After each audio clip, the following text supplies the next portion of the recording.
I'm talking about Wario World for the GameCube. Cue the montage.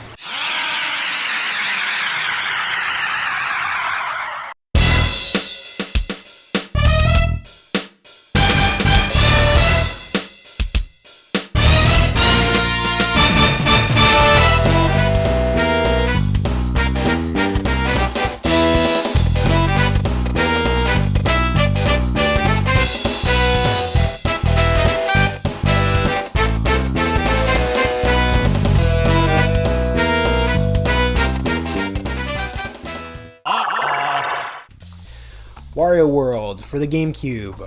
This game came out in 2003, and it's a pretty fun platformer. I feel like this is around the time where Nintendo was still trying to figure out how to handle their franchises in 3D. Wario was always a franchise that was 2D. It started on the Game Boy, and it played similar to Mario, but it had its own unique spin, mostly focused on Wario's greed. So there was a lot of money collecting, and you're just smashing a lot of stuff. Wario likes to smash things, so there you go. So Wario World is different with it being fully 3D. So a lot of people consider it the black sheep of the franchise. It recently came out on the Switch 2 for the Nintendo Online, so a lot of people are getting a chance to play it that they may have not have heard of the game before. So I kind of wanted to give my take on how I feel about the game. So without further ado, well, let's go. One thing I love about Wario games is the story and how hilariously simple it is. Wario steals an evil gem that turns into a monster and destroys his castle. He must then travel to different worlds in order to collect keys to fight the gem, and then Wario defeats the gem. That's it. The reason this works for me is because Wario is all about greed, so for that to get him in trouble is the perfect premise for the story. Other than that, the game introduces these elf creatures called Spritlings that Wario can rescue. The total number you rescue will determine what type of ending you will get. With this game also only clocking in at around 4 hours, collecting everything is almost required to get the full experience of this game. In addition to Spritlings, you have gems to collect in order to access the boss at the end of each level, gold statue pieces, which when all are collected from a level will give you an additional half heart of health, and then you have artifacts which can be found in chests after revealing them by activating their respective button. The statue pieces can be found throughout each level, but usually they're found in challenge rooms which require you to solve a puzzle or complete a platforming challenge in order to collect them. After completing all 8 levels and the main boss from each world, you face the final boss, a gem with tentacle legs, which I will talk about later on.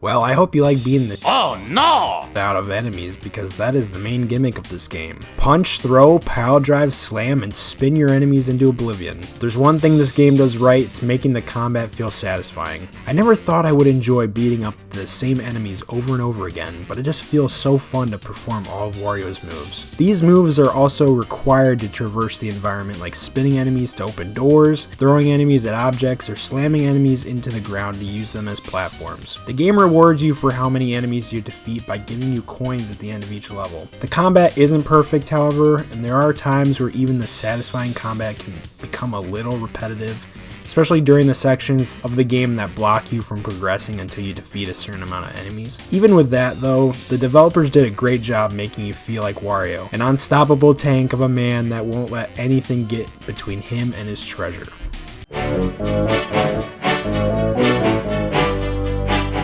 So in addition to attacking enemies and going throughout the level, there are these things called challenge rooms, and this is the main way you progress through the game.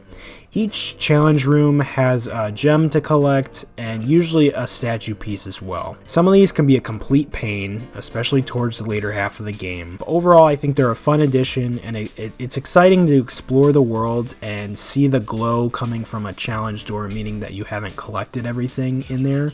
So there are two different types of doors. There's one where you just ground pound and you go through. The other one is a platforming challenge, and these you need to grab an enemy and pile drive them into the door. I like these because of how they test your platforming skills, and they're fun to master once you've played through the game a few times. But the last platforming challenge sucks, and if you know, you know.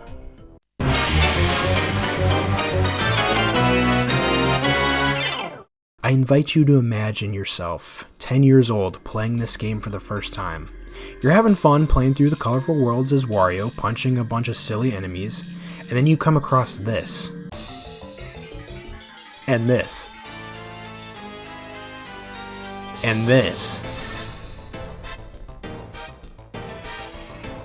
One of the most memorable things about this game are the boss fights. Just look at some of these guys.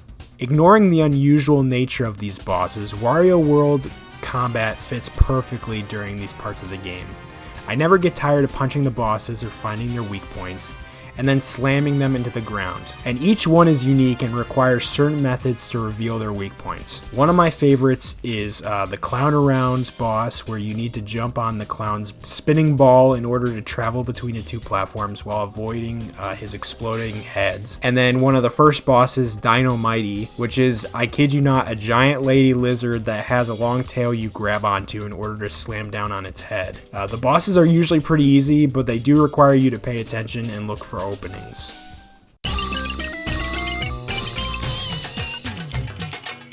Like the bosses I just discussed, this game is just weird, but in a good way. Just look at some of these enemies. A Blastoise wannabe that shoots bowling balls with faces on them, sharks with blades for fins, and whatever these things are. These creatures just add to the absurdity of this game, and in addition to that, the music is just completely unique, adding brass instruments and high-paced tempos to keep you focused on the action, and letting you know every step of the way that this is a Wario game. Just listen to the pause music. It's music to my ears.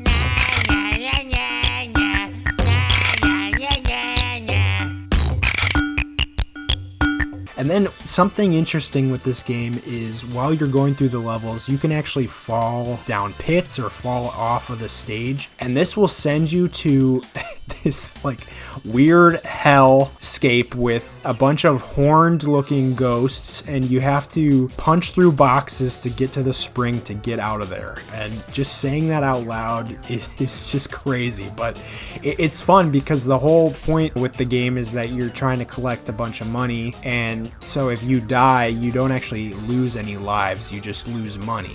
The longer you're there, the higher risk you have of losing your coins, so you really have to try to get out of there as quick as possible. And that's something that I don't see a lot of games do. Usually when you fall down a pit, you're just dead. So it's interesting that they give you a second chance, and also the fact that you don't have lives, it just focuses on your coins even more.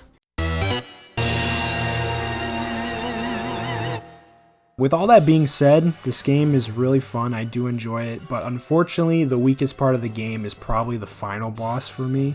You can tell it was rushed, and the boss only has one phase, so you're really just doing the same thing over and over again until the fight's over, and it can be pretty boring. Fun fact though, the Japanese version does have an additional phase to the fight because the game came out, I believe, a year after the American version, so they had a little bit more time to make it more interesting, add more effects, and it just gets pretty interesting. So I'll show a clip of that here.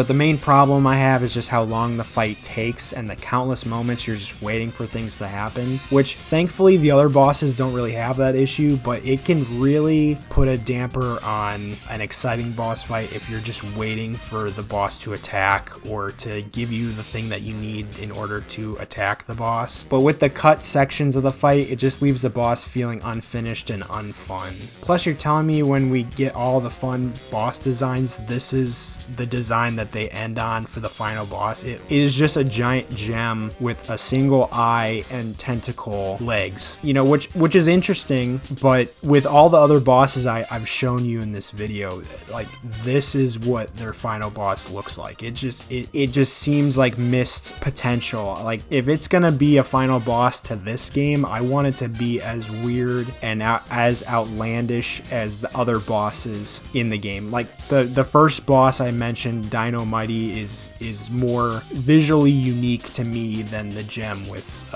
an eye and some tentacle legs. I mean, come on, it's a gem with tentacle legs. You could just take that into Photoshop and just take a gem and just throw some tentacle legs, or it could be bug legs, or you could even have a fin, like a shark fin. That would be interesting.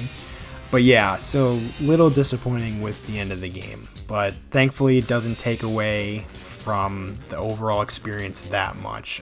And that was Wario World for the GameCube. Pretty fun game overall, has its flaws, but definitely a game that I go back to every now and then. And it's nice that you could really finish this game in an afternoon if you have the time, even after collecting everything. I do hope that Nintendo eventually does go back to 3D Wario. I think that sort of game has a lot of potential. And if you haven't had a chance, I highly recommend you play it. Like I said, it's on the Nintendo Online subscription service for the GameCube, so if you have that, check it out. If not, the retro market is definitely becoming more popular, so I'm sure you could find a copy out there. But that'll be it for today. So thank you all for watching, and we'll see you next time. Goodbye. Well, you made it to the end of the video. Congratulations, and thank you for watching, everyone. More videos on the way. And I got a surprise guest because you guys made it to the end. Do you have anything to add, Wario? Have a rotten day! Wario, what did I tell you about being rude to the viewers? Sorry. Go sit in the corner and reflect on your actions. Seriously, I thought we were working on this attitude, man. Come on. Alright. Anyway, thanks for watching, guys, and we'll see you next time.